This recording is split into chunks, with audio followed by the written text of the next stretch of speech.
자, 안녕 얘들아. 원장쌤이야. 자, 이제 곧 3월이 되면은 진짜로 고등학교 1학년에 입학을 하겠죠? 그리고 이제 시작이 되겠지. 자, 그래서 우리가 학교 들어가기 전에 좀 이제 알고 싶은 것들에 대해서 선생님 오늘 4가지 정도를 얘기해 줄 건데, 자, 첫 번째는 일단 동아리랑 관련된 얘기들이야. 좀 궁금하겠지? 다음 두 번째는 이제 교육과정 편성표. 세 번째는 수행평가. 다음 네 번째는 효성고 내신에 대한 분석. 자, 그래서 4가지 얘기를 해줄 테니까 좀 잘 들어보세요. 자, 일단 첫 번째 동아리에 대한 얘기부터 할게. 일단 선생님한테 와서 많은 아이들이 뭐 동아리 뭐 선택하는 게 좋을까요? 뭐 이런 식으로 물어보거든. 뭘 선택하는 게 좋을까요? 근데 사실 고등학교 1학년 때는 니네가 진로가 확실히 결정돼 있는 친구들도 있겠지만 그렇지 않은 경우들도 좀 있지. 그래서 이게 뭘 선택하느냐가 중요하다고 생각 안 해도 될 것 같아. 이게 선택하는 게 중요한 게 아니라 동아리에 들어가서 어떻게 무엇을 해야 되느냐? 자, 핵심은 이런 거죠. 대학교를 잘 가고 싶은 거잖아. 그리고 동아리에서 그런 것들이 대학에 유리하게 만들고 싶은. 그래서 일단 창체 활동, 창의적 체험 활동에 대해서 좀 알아보면 창의적 체험 활동은 자동봉진이라 그래. 그래서 자율활동, 동아리 활동, 봉사활동, 진로활동이죠. 자율활동은 500자, 동아리 500자, 진로활동 700자, 봉사활동은 그냥 제목 정도만 이렇게 써주는 거거든. 그럼 이걸 써줬을 때 이걸 보고 다른 경쟁자보다 와, 이 친구 괜찮네라고 판단을 해야 되는 거잖아. 그지? 그러려면 학생부를 먼저 살펴봐야 돼요. 자, 학생부 한번 봐봐. 학생부에 일단 출결 사항 나와 있겠지? 출결이나 학폭 같은 데서 문제가 되면 절대 안 돼. 알겠지? 출결 사항이 있을 거고. 그다음 두 번째는 방금 얘기한 창체 활동, 자동 봉진이 있을 거야. 그리고 세 번째는 세특이라는 게 또 있어요. 세특은 세부 능력 및 특기 사항이라 그래서 이건 과목별로 선생님들이 500자씩 써주는 거야. 고등학교 1학년 같은 경우는 국영수사과에다 뭐 정보 한국사에서 한 7과목 정도 될 거거든. 7과목에 500자씩 써주는 거니까 3,500자. 이게 가장 많아요. 양으로는. 그치? 그래서 이렇게 써지는 자율활동, 동아리활동, 진로활동, 세특. 이렇게 써지는 게 경쟁자에 비해 우월해야 된다라고 이제 생각을 하는 거고. 그리고 여기에 또 있는 게 성적이 있지. 학생부에. 자, 성적을 보면은 성취도가 나오고요. 뭐 A, B, C 이렇게. 그다음 등급이 나오죠. 뭐 1등급, 2등급. 그죠? 근데 이 중에서 가장 중요한 거는 이거야. 이 성취도, 그러니까 학교 내신 등급이 1.5등급 정도는 돼야 고교학점제에서 그래야 수도권 상위 대학에 갈 수 있는 어떤 마지노선이야. 내신으로 갈 수 있는. 이랬을 때 이런 것들이 중요한 거지. 등급이 안 나오는 상황에서는 사실은 그냥 교과 전형으로 가게 되기 때문에 이게 전혀 중요하지 않은. 근데 이제 이런 생각을 좀 하는 거야. 뭐냐면 공부가 좀 하기가 자신이 없거나 공부하고 좀 그러니까 내가 다른 거라도 좀 열심히 해봐야지. 동아리 활동이라도. 근데 아까 봤지만 동아리 활동 굉장히 일부일 뿐이죠. 되게 많지. 그래서 핵심은 일단은 등급부터 올린다. 그리고 두 번째, 동아리 활동에선 그럼 뭐 어떻게 해야 되냐? 자, 학생부 종합전형은 이런 거야. 학업 역량과 진로 역량과 공동체 역량을 각각의 항목별로 평가를 하는 거예요. 그래서 여기서 뭐 A 플러스 A 이런 식으로 점수를 주는 거지. 그래서 예를 들어서 뭐 이거는 A 플러스, 이건 A, 뭐 B 이래가지고 점수가 합산 점수가 나오게 되고 이 점수가 경쟁자들보다 높게 되면은 그러면 이제 합격이 될 수 있는 거지. 자, 그래서 동아리 얘기를 하고 있었잖아. 자, 동아리에서 사실 학업 성취도 성적이니까 이런 거 드러내기 어렵죠. 학업 태도 당연히 공부랑 관련된 게 아닌가. 이런 건 드러낼 수 있겠지. 탐구력, 그렇지? 전공 과목 교과 이수, 성취도 이런 건 할 수 있겠죠. 진로 탐색 활동과 경험 이건 다 할 수 있겠지. 근데 만약에 이제 어떤 예체능 계열의 동아리를 들어가게 되면 이런 탐구력이나 진로 탐색 활동은 하기가 좀 어렵겠죠. 그래서 기본적으로 자기가 이공계 쪽으로 갈 거면 진로가 확실하지 않더라도 과학과 관련되거나 수학과 관련된 동아리에 들어가는 게 좋겠지. 그래야 이런 것들 좀 드러낼 수가 있으니까. 하지만 거기서 꼭 못 드러내고 이거 위주로 드러낸다고 하더라도 그 문제가 되진 않아요. 왜냐하면 세특도 남아있고 진로 활동도 있고 자율 활동도 있어. 그치? 자, 어쨌든 선생님 예를 들어줄게. 보통 동아리 애들 이제 가져온 걸 보면 특색이 없는 경우가 되게 많아요. 근데 왜 그러냐면 이렇게 해야 되는 거야. 특별한 활동이나 특색 있는 주제들, 이런 경험이라 그럴게. 이게 뭐 프로젝트가 됐든 발표가 됐든 어떤 경험들, 이런 것들을 구체적으로 드러내야 돼. 그래야 점수가 나오는 거야. 자, 쉽게 얘기해서 예를 들어 볼게요. 내가 과학 동아리에 들어갔어. 탐구력을 드러내고 싶어. 그러면은 그 프로젝트의 주제도 물론 이런 진로랑 연결되어 있는 거고 좀 특이한 거면 좋겠지만 특색 있는. 근데 뭐 어쨌든 탐구력을 드러내고 싶으면 실험을 설계하는 과정에서 굉장히 뭔가 정밀하게 이 친구가 되게 정밀하게 설계했네. 이런 것까지 생각했다고 하는 어떤 척척 이런 준비를 잘한 과정이 있고 준비를 해서 했는데도 불구하고 실험 결과가 안 좋았어. 그런데 이게 뭐가 문제지 해가지고 요 요인을 변화시켜 봤더니 뭐 실험 결과가 좋게 나왔어. 그죠? 그래가지고 이런 걸 느꼈다? 굉장히 탐구력에서 좋은 평가를 받을 수가 있겠죠. 방금 전에 얘기했듯이 구체적으로 기술이 돼야 평가를 해줄 수가 있어. 그냥 예를 들어 뭐 생명과학과 관련된 뭐 프로젝트를 제출했음 이런 거 가지고는 안 된다는 거야. 그럼 뭐 여기 점수를 뭘 줘 그거 가지고. 이해했죠? 그리고 장은 무조건 하는 게 좋아. 리더십이 평가 항목에 있으니까. 이런 것도 한번 해보면 친구들하고 같이 팀 프로젝트를 해가지고 뭐 아니 자율활동에서 저 동아리에서도 할 수 있는 거지만 교내 캠페인 같은 걸 했어. 뭐 예를 들어 금연 캠페인을 했다고 칠게. 그럼 금연 캠페인을 하는데 금연 캠페인을 했다는 게 중요한 게 아니라 금연 캠페인을 하다가 어떤 팀원들끼리 의견을 주고받는 과정에서 어떤 갈등 사례들이 나와. 이 팀원은 이렇게 하자 그랬고 이 팀원은 이렇게 하자 그랬어. 좋아, 그러면은 내가 중재해서 우리 둘 다 해보자. 이렇게 얘기를 했고, 둘 다 해서 그 중에서 좀 중간에 평가를 다시 한번 해보고, 의견을 다시 좀 이렇게 같이 통합해서, 요게 더 좋겠다. 그래가지고 그렇게 해서 어떤 성과가 났다. 이런 게 협업과 소통 능력이잖아? 그치? 그래서 이런 것들을 구체적인 사건을 통해서 드러내는 게 중요한 거지, 뭘 선택하는 게 중요하거나 이런 게 아니다. 이걸 반드시 알고 시작을 하세요. 오케이. 첫 번째 얘기는 마무리할게. 이거는 자동봉진뿐만 아니라 세특에서도 다 마찬가지 얘기들이야. 생기부 얘기는 내가 다시 한번 또 해줄 거고. 자, 두 번째, 교육과정 편성표. 자, 교육과정 편성표의 의미는 이런 거예요. 예를 들어 문학이라 그렇게 문학. 자, 이게 4학점이라는 거고요. 일주일에 4번 들었다는 뜻이지. 쭉 가보면은 2학년 1학기에 자유수강. 어디야? 2학년 1학기에 4학점이 문학이 있죠. 그렇죠? 과중도 2학년 1학기에 있지. 그래서 2학년 1학기에 문학을 배우는구나 이렇게 안 거야. 그러면 요 겨울방학에 학습을 설계할 때 물론 수능 공부를 당연히 해야 되지만 수능 공부 중에서도 좀 문학 공부를 좀 해놓으면 2학년 1학기 내신에는 많이 도움이 되겠지.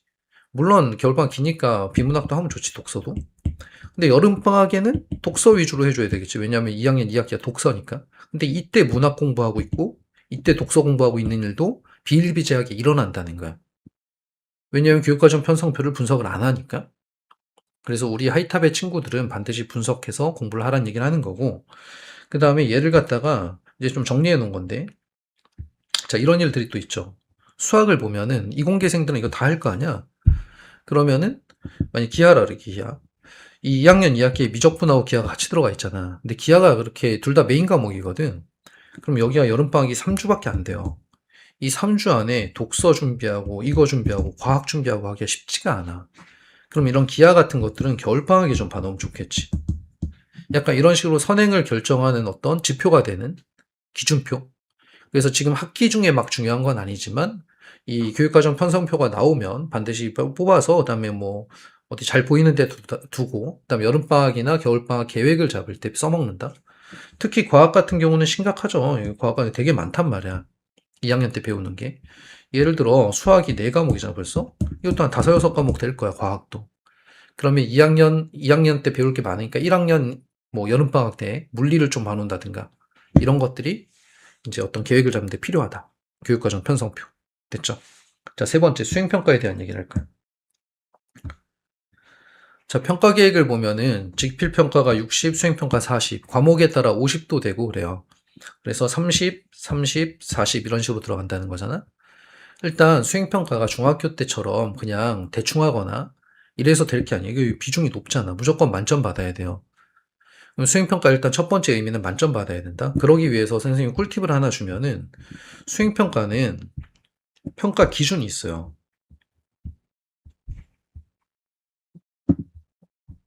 여기 있네. 자, 수행평가 세부 기준 그래서 이런 것들을 나눠줄 거야. 가정통신문이 됐든 뭐가 됐든. 쉽게 얘기해서 A를 받으려면 이렇게 하라는 거야. 이렇게 하면 B를 주겠다는 거지. 그럼 우리 친구들은 이거를 여기에 맞춰서 준비를 해야 되겠죠. A에 맞춰서. 근데 이러면 세부 기준표를 한 번도 안 읽어보고 준비하는 경우도 되게 많다는 거야. 그래서 우리 하이탑의 친구들은 얘를 읽어보고 준비를 하시고 그래서 만점을 받도록 하고, 그리고 또 하나 중요한 건 수행평가 얘기하고 있는 거예요. 수행평가는 생기부의 세특, 교과 선생님들이 500자씩 써주는 여기에 소스가 되는 거예요. 선생님들이 너네를 어떻게 알겠어? 수행평가에서 탐구보고서를 내거나 발표를 하거나 이런 것들이 생기부에 기재가 된단 말이야. 그럼 여기에서 주제를 잡는 것부터 발표하는 것까지 다 중요하겠지? 그리고 이것들은 전부 다 아까 선생님이 얘기했던 역량들이 드러나게 해야 되는 거야. 학업 역량이 됐든, 탐구 역량이 됐든, 뭐 진로 역량이 됐든, 공동체 역량이 됐든. 그죠? 이게 굉장히 중요한데, 여기보다 더 핵심적인 거, 내가 지금 얘기해주고 싶은 거는 전국에 있는 어느 학교나 다 수행평가를 하잖아. 그러니까 그것만으로는 경쟁자들을 이기기가 쉽지가 않아. 그래서 수행평가 말단부에는 뭐 결론 및 느낀 점, 이런 데다가는 2차 탐구 계획을 하는 게 좋아요. 예를 들어서 국어라 그렇게. 국어에서 조선시대 소설을 읽고 뭐 탐구보고서 내라, 발표해라 그랬어. 그럼 소설 작품을 읽었잖아? 그러면은 뭐 2차 탐구 계획에 예를 들어 조선시대 문학이 좀 더 궁금해졌고 그 시절의 시대상을 반영한 시에 대해서 좀 더 조사해 보겠다. 그래서 시에 대해서 좀 더 조사해서 내가 2차 탐구 보고서를 제출하는 거야. 선생님한테. 선생님 저 이것도 조사했어요. 공부했어요. 그럼 탐구력도 높아지고 주제도 그죠? 내용도 풍부해지고 주제도 다양해지겠지. 그럼 너희의 생기부가 좋아지게 되는, 역량에 맞추게 되면 생기부 얘기 좀 더 해주겠지만. 이해했죠? 그래서 이런 면에서 수행평가 중요하다. 하지만 이 모든 게 사실은 아까 처음에 얘기했듯이 점수가 안 나오면 의미가 없어. 맞지? 내신 점수가 잘 나와야 돼요. 자, 효성고 같은 경우에는 성일고 위례연비과와 함께 이게 좀 어려워, 학교 시험이. 특히 서술형 마지막에 10점짜리는 거의 못 푼다고 보고 있어. 그래서 근데 이제 또 문제는 뭐냐면은 이 최상위 경쟁자들이, 그러니까 상위권 아이들이 좀 잘하는 애들이 많다는 거야. 효성고가. 근데 중위권이 무너져 있거든요. 그래서 선생님이 얘기하면은 1등급에 들어가기 위한 거랑 2등급에 들어가기 위한 게 좀 달라요. 이제 고교학점제에서는 1등급이 구간이 10%까지잖아. 2등급이 34%까지고. 그래서 여기에 들어가려면 변별력과 심화 문제를 꽤나 많이 다뤄야 돼. 좀 어렵다? 공부를 많이 해야 된다? 근데 여기에 들어가는 거는 중위권 무너져 있기 때문에 충분히 가능하다. 알겠죠? 그래서 내신 등급 컷이 대략 한 80점대 정도에서 1등급이 만들어질 거야. 아까 90점짜리 못 푼다 그랬잖아. 좀 더 어려우면 이거보다 좀 더 낮을 수도 있어요. 근데 2등급 컷이 한 60점대에서 만들어질 거야. 그러니까 요거만 넘어가면 2등급이 되는 거지. 그래서 수학에 좀 자신 있는 친구들은 여기를 좀 공략을 해야 되고요. 수학이 좀 자신이 없는 친구들은 여기는 충분히 할 수 있다. 이런 생각으로 해야 돼. 그러면은 이제 어떤 식으로 해야 되는지를 알아야 될 텐데, 등급에 대한 얘기는 했고, 자, 일단 효성고도 1에서 8번까지는 쉬워요. 근데 9번에서 이제 마지막 번호까지가 어려웠고 여기에 변별력 문제가 한 3문제 정도가 있는데, 근데 사실은 내가 아까쯤에 변별력 못 풀더라도 여기까지를 다 맞추고 이거 찍어서 하나 정도 맞거나 혹은 여기까지만 다 맞춰도 고교학점제 1등급은 가능할 수 있어. 그렇지? 내가 당장에 변별력 심화 능력이 없더라도 할 수 있는 것들은 할 수가 있다. 그래서 선생님이 얘기할 거는 이 부분과 이 부분이야. 물론 이것도 얘기해 줄게요. 자, 첫 번째, 1에서 8번 어떻게 하는 게 좋을까요? 빨리 풀어야 된다. 왜냐하면 뒤쪽 문제들이 어려우니까 생각할 시간이 있어야 되니까 빨리 풀어야 된단 말이야. 그러려면 평상시에 너네가 쉬운 문제들 있잖아. 예를 들어서 A 스텝이라든가 B 스텝에서도 쉬운 문제들을 만나잖아. 그럼 그냥 하고 풀 게 아니라 빨리 풀어야 돼. 연습이 돼야 돼. 학원에서 시험을 볼 때 있잖아. 테스트. 이런 거 볼 때도 빠른 쉬운 문제들은 빨리 풀어야 돼. 평상시에 연습이 돼야지 뭐가 되는 거죠. 효성고 선배 중에 선생님 제자인데 동국대 수학교육과 지금 이제 학교 선생님 돼요. 근데 그 친구 정시로 갔거든. 수학 1등급이었어요. 옛날에 4% 시절에. 그리고 수능에서도 1등급 받았고 잘했죠. 그 친구가 실수나 계산 실수 때문에 엄청 고민이 많았거든. 선생님이 이런 얘기 해줬지. 매일 풀면서 풀 때마다 빨리 풀고 계산 실수 안 하는 걸 염두에 두고 공부를 해라. 그래서 개선이 많이 됐어요. 자, 그래서 일단 1번, 이 첫 스텝이야. 두 번째 스텝. 제가 효성고는 두 번째 스텝이 뭐냐면은, 다른 학교랑 좀 달라. 내가 다른 학교에는 어떻게 얘기해 줬냐면, 니네가 이제 그런 문제집을 풀다가, 이제 중학교 때랑은 달라요. 문제집을 풀다가, 와, 이거 너무 쉬운데? 아니, 너무 쉬운 데가 아니라 잘 풀리잖아? 그럼 잘 풀리는 건 학교 시험에 안 나와. 그 정도 수준에서 안 나온다는 거야. 그냥 학교 시험에는, 뭐지 이거? 좀 생각해 봐야 되는데? 어려운데? 잘 안 풀리는데? 이런 것들이 나와. 이해했죠, 여기까지? 근데 효성고는 그거보다도 좀 더, 와, 이게 진짜 어려운데? 이게 나와. 됐죠? 그러면은 우리가 공략할 수 있는 건 어떤 거냐면, 와, 어려운데라고 하는 문제들을 내 걸로 만들어야 되잖아. 그치? 그래서 와, 어려운데의 수준이 뭐 센에 있는 B단계의 상문제라든가 C단계에 있는 수준이라든가 그리고 B단계에서 유형에서도 아무리 이게 겁을 주고 그래도 효성과 어려워 막 이렇게 겁을 줘도 어쨌든 유형 문제 제일 많아. 그치? B단계의 상문제, 중상문제 이런 것들, 변형되는 것들. 그래서 걔네들을 공략해야 된다. 그래서 그걸 공략하기 위해서 뭘 해야 되느냐? 겨울방학 학습 설계 때도 얘기해 줬는데 이게 핵심이야. 이것만 잘해도 효성고도 재수 좋으면 1등급 나와. 자, 뭐냐면은 좀 어렵다 싶은 거 있잖아요. 진짜 선생님이 방금 얘기했듯이 와, 이거 어려운데 걔네를 공부해야 된다. 그래서 매일 1시간에 어려운데 한 거를 질문을 하든 어떻게 하든 알아내고 오해독을 한다. 오해독. 그래서 완전히 내 걸로 만들어준다. 그래서 어떤 중상난도에 있는 어떤 유형 문제들을 다 맞춰낸다. 그죠? 이거 안 하잖아요? 안 하면 1에서 8번까지 풀고 나서 그 다음 갭이 크기 때문에 다음 거 못 풀어. 그러면은 3등급이야. 3등급 그거 되게 낮을 거거든. 이해했지? 그래서 얘를 중심으로 한다. 얘를. 그리고 학생부 종합전형은 단번에 처음 시험이 중요한 게 아니에요. 발전해 나가는 스토리가 훨씬 중요하다. 그래서 꾸준하게 하면 수학 실력이 부족한 친구들도 점수가 계속 올라갈 거야. 자, 세 번째. 자, 변별력 문제. 변별력 문제는 모의고사 기출에서 나와요. 모의고사 기출을 변형한 문제인데 그 변형이 사실 그냥 말이 변형이지 그냥 뭐 새거 같은 느낌이 들어. 그래서 모의고사 기출을 풀 수 있는 능력이 있어야 되거든. 외우는 게 아니라. 그래서 공부를 좀 잘하고 심화를 좀 공부할 수 있는 친구들은 어떻게 가야 되냐면 그 문제를 외우는 느낌을 없애야 돼. 이게 좀 느낌적인 얘기를 해줘서 좀 미안한데 원래 상위권, 최상위권은 그런 거예요. 그 문제를 외우는 느낌이 아니라 그 문제의 핵심을 파고들어야 된다. 그래서 변형이 되더라도 풀 수 있어야 된다. 진짜 풀 수 있는 힘이 있어야 된다. 그래서 공부를 정직하게 해야 돼. 내가 풀 수 있게끔. 이거 어떻게 풀지? 고민하고 다시 한번 생각해보고 푸는 시간보다 문제수를 많이 푸는 것보다 심화에다가 들이는 시간이 많은 게 훨씬 중요하다. 그래서 가이드는 이 아까 오답 오해독은 우리 상위권 친구들도 해야 되고요. 심화도 1시간 필요해. 어려운 문제를 1시간 동안 고민해보는 시간이 따로 필요하다는 거예요. 별도로. 최상위권이 되기 위해서는. 이해했죠? 그래서 이렇게 두 가지를 좀 뭐 학원 교재랑 맞춰서 할 수도 있겠지만 이 두 가지를 신경 쓰면서 공부하면 효성고에서도 충분히 준비가 가능해요.